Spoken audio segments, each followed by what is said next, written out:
যে গুনাহ মানুষ নিয়মিত করে ছাড়তে পারে না, কি সেই গুনাহ? এই সমাজের 5টা গুনাহ এমন আছে যে গুনার মধ্যে এই সমাজের বহু মানুষ জড়িত, ছাড়তে পারে না। আফসোস, চরম এক বাস্তব কথা হচ্ছে আজকালকার অধিকাংশ বোরকা দিয়া সৌন্দর্য গোপন হয় না, বরং সৌন্দর্য ওপেন হয়, আরো প্রকাশ পায়। টাঙ্গাইলের এক নাট বল্টু ঢিলা এক এমপি আছিল, আব্দুল লতিফ সিদ্দিকী, সাবাস। بلى من كسب سيئة وأحاطت به خطيئته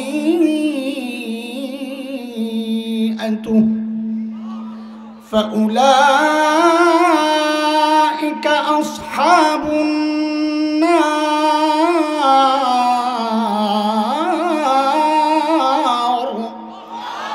هم فيها خالدون।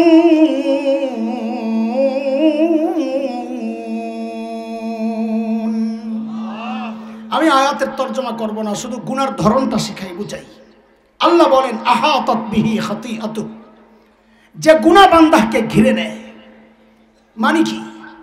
মুফাসসিররা বলেন মানে হচ্ছে যে গুনায় বান্দা অভ্যস্ত হয়ে যায়, ফেঁসে যায়, নিয়মিত করে ছাড়তে পারে না। যে গুনাহ মানুষ নিয়মিত করে ছাড়তে পারে না, কি সেই গুনাহ? সেটা আপনার একটা হইতে পারে, আমার আরেকটা হইতে পারে, ওর আরেকটা হইতে পারে, তার আরেকটা হইতে পারে। কিন্তু আমরা এই সমাজে থাকি, সমাজ নিয়ে ভাবি, সমাজে চলি। এই সমাজের দিকে লক্ষ্য করে আমরা দেখেছি এই সমাজের 5টা গুনাহ এমন আছে যে গুনার মধ্যে এই সমাজের বহু মানুষ জড়িত, ছাড়তে পারে না। কয় গুনাহ? আমি এক একটা গুনার কথা বলবো আর সাথে একটু যুক্ত করব, পারলে অস্বীকার করেন খোঁচা দেওয়ার জন্য। এর মধ্যে 2টা গুনাহ এমন যে গুনাহ এই সমাজের প্রায় সবাই জড়িত। পুরুষও জড়িত, নারীও জড়িত, জওয়ানও জড়িত, বুড়াও জড়িত। আরে আমার মতো এমন সুরতওয়ালা অনেক আলেমও জড়িত, কোনো কোনো মুফতি সাহেব, কোনো কোনো মুহাদ্দিস, কোনো কোনো শেখুল হাদিস, কোনো কোনো পীরও জড়িত। সাধারণ মানুষ তো আছেই। সেই গুনাহ 2টার একটার নাম হচ্ছে গীবতের গুনাহ, পারলে অস্বীকার করে। আরেকটা গুনাহ তো আরো মারাত্মক, যেই গুনার মধ্যে এই শুধু সবাই না, ছোট্ট ছোট্ট বাচ্চারাও জড়ায় গেছে। সেই গুনাহটার নাম হচ্ছে টাচ মোবাইলের গুনাহ, পারলে অস্বীকার করে। আরো 2টা গুনাহ এমন যে গুনার মধ্যে এই সমাজের প্রায় অধিকাংশ পুরুষ জড়িত। এই মজলিস দেখলে নাও বুঝতে পারেন, হাটে যান, ঘাটে যান, কলেজে যান, ইউনিভার্সিটিতে যান, দেখবেন এই সমাজের অধিকাংশ পুরুষ দাড়ি কাটার গুনায় জড়িত, পারলে অস্বীকার করে। 4 নম্বরে এই সমাজের অধিকাংশ পুরুষ টাকনোর নিচে কাপড় পরার গুনায় জড়িত, পারলে অস্বীকার করে। কিন্তু আরেকটা গুনাহ 5 নম্বর, এটা বলতে খুব কষ্ট হয়, সবাই নিতে পারে না, অবাক হয় এটা কিভাবে সম্ভব। সেটা হচ্ছে এই সমাজের অধিকাংশ পর্দানসীন নারী যে গুনায় জড়িত, পর্দা করে গুনায় জড়িত। মানে কি? বলে মানি বুঝার জন্য পর্দার আয়াতগুলোতে ঢুকতে হবে। 18 নম্বর পারার সূরাতুন নূর 30-31 নম্বর আয়াত। 30 নম্বর আয়াতে আল্লাহ পুরুষের পর্দা সম্পর্কে বলেছেন।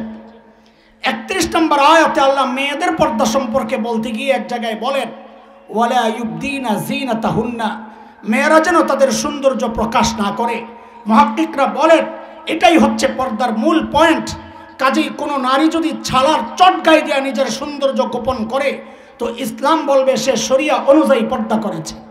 কোনো নারী যদি ঘরের কাঁথা মোড়ো দিয়ে সৌন্দর্য গোপন করে তো ইসলাম বলবে সে শরিয়া অনুযায়ী পর্দা করেছে।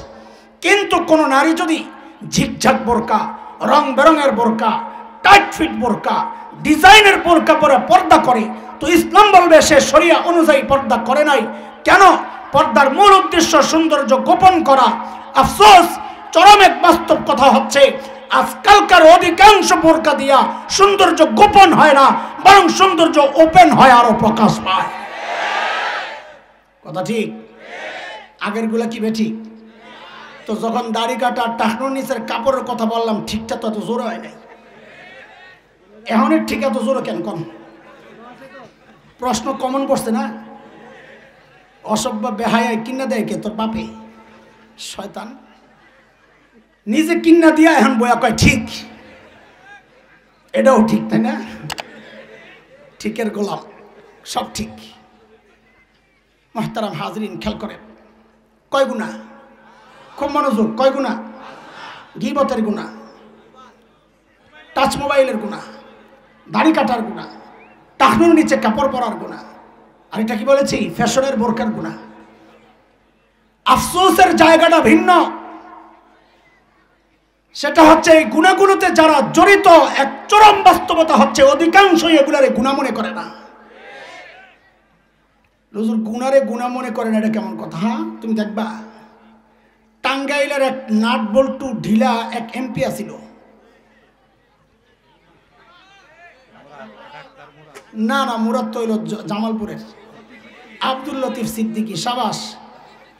আব্দুল লতিফ সিদ্দিকী গেছে এক মাহফিলে ওয়াজ করতে, নেতাগো কাম, নিজেরা তো আয়োজন করতে পারে না, মানুষ কষ্ট করে একটা মাহফিলের আয়োজন করে, যাই মাঝখানে বয়ান দেয়। হ্যাঁ, আমি খেয়াল করি পাবলিক উঠা যায়, কিন্তু হ্যাঁ বয়ান ছাড়ে না। আমরা তো বয়ানের সময় মানুষ উঠাউঠি করলে দ্রুত মৌজু শেষ করে ফিনিশিং দিয়ে দেই, যে বুঝি যে আর কত, সারাদিন শুনতে শুনতে অস্থির হয়ে গেছে, বাজ্যে বসিত লাগতেছে, অথবা আমি বুঝাইতে পারতেছি না, তো তাড়াতাড়ি বয়ান ছাড়ে দিই, আত্মমর্যাদায় লাগে। এগরে দেখি পাবলিক উঠা যায়, বয়ান ছাড়ে না। কিরে শরম লাগে না? পরে বুঝছি না লাগে না কেন, অচিন্তা করে ওঠার পরেও যা থাকে, আমি ডাকলে তো তাও আসে না, তো আমার লস কি? বয়ান চালায় যায়। তো আব্দুল লতিফ সিদ্দিকও এক জায়গায় বয়ান করতে গেছে, অভদ্র অসামাজিক মাহফিলের একটা সমাজ আছে না, টুপি টাবি ছাড়া অতিথি, টুপি টাবি ছাড়া একটা টি শার্ট পরে যায় ওয়াজ করতে বসে। কি কয়? আপনারা হুজুররা যে দোয়া করেন না, আমি কিন্তু আমিন বলি না।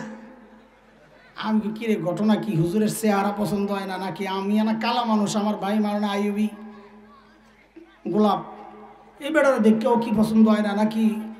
ভক্তি শ্রদ্ধা হয় নাকি? ঘটনা কি? কারণ হ্যাঁ যেটা কইছে, আমি তো খুশি হয়ে গেছি। আরে আমি যে দলিল খুঁজি, দলিল তো পেয়ে গেছি। গুনারে গুনাহ মনে করেন আর দলিল। হ্যাঁ, কি কয় জানেন? আমি কেন আমিন বলি? আপনারা যে শিখান গুনাহ করলে আল্লাহর কাছে মাফ চাইতে, আমার জীবনে আমি কোনো পাপ করি নাই। আমি কই হায় রে খোদা, দাড়ি কাটা বেড়ায় বলে জীবনে পাপ করে নাই। তার মানে কি গুনারে গুনাহ মনে করতেছে না? আরে গুনারে গুনাহ মনে করতেছে না। অদস্ত খেয়াল করেন, আমাদের বড়রা বুজুর্গরা বলেন গুনাহ করা অবশ্যই অপরাধ, কিন্তু মনে রেখো গুনাহকে গুনাহ মনে না করা গুনাহ করার চেয়েও বড় অপরাধ। কিন্তু কেন? চলেন একটু কেনর জবাব খুঁজে আসি, কিন্তু মনে রেখেন কোত্থেকে নিছি। কি? গুনারে গুনাহ মনে না করা গুনাহ করার চেয়েও বড় অপরাধ। কেন?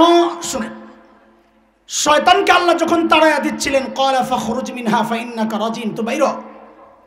তো শয়তান তখন আল্লাহর কাছে কিছু আবদার করছিল। বিষয়টা একটু বুঝালেন, তারপরে শয়তানের কথাটা বুঝতে সহজ হবে। 3-4 বছর আগে আমি ছিলাম মদিনায়, হজের সফর। তো আমরা হজে বা আমরাই গেলে, সফরে গেলে, মদিনা ইউনিভার্সিটির বাংলাদেশি ছাত্ররা আসে আমাদের কাছে, দেখা সাক্ষাৎ হয়, কথাবার্তা হয়। তো ওরা একদিন এসে বলতেছে, হুজুর আজকে এক মারাত্মক ঘটনা ঘটছে। কি হয়েছে? পুলিশ স্টেশন থেকে হজ মিশনে ফোন আসছে, বাংলাদেশে এক হাজি সাহেব ধরা পড়ছে, ছুটাইয়া লইয়া যান। অপরাধ? ভিক্ষা করে। কি করে? আমরা গেছি হারে ছুটাই আনতে, যায়া দেখি এক সার বয়া রয়েছে, হাত দুইটা কাটা, হের মধ্যে কোনো পেরেশানি অনুশোচনা কিচ্ছু নাই, হ্যাঁ যে কোনো অপরাধ করছে, এর মধ্যে ভাব টাপ কিচ্ছু নাই, ভাবলে বই রয়েছে। তো ভাবলাম আগে ছুটাই নেই, এরপরে পরে জিজ্ঞেস করুন যা করার। ছুটায় টুটায় গাড়িতে না জিজ্ঞেস করতেছি, কি হাত কাটা কেন? তো বেড়ায় কয় আসিলাম ডাকাত। কয় হুজুর হ্যাঁ এমনভাবে বলতেছে মনে হয় যেন ডাকাতি কোনো অপরাধ না, একটা সম্মানজনক পেশা। কয় তারপরে? কয় ধরা পড়ছিলাম, গণপিটুনি খাইয়া হাত দুইটা হারাইছি। এরপর আল্লাহ তো রাজ্জাক, বান্দার রিজিকের জন্য কি আর আল্লাহ বান্দারে আটকায় রাখেনি? তা আমার লোক একটা আল্লাহ ব্যবস্থা করছে। কি ব্যবস্থা? কয় প্রত্যেক বছর হজের সময় আইলে কম টাকা দিয়ে আমি হজে আয়া পড়ি, আয়া মক্কা মদিনা মিনা মুজদালিফা আরাফায় ভিক্ষা করি।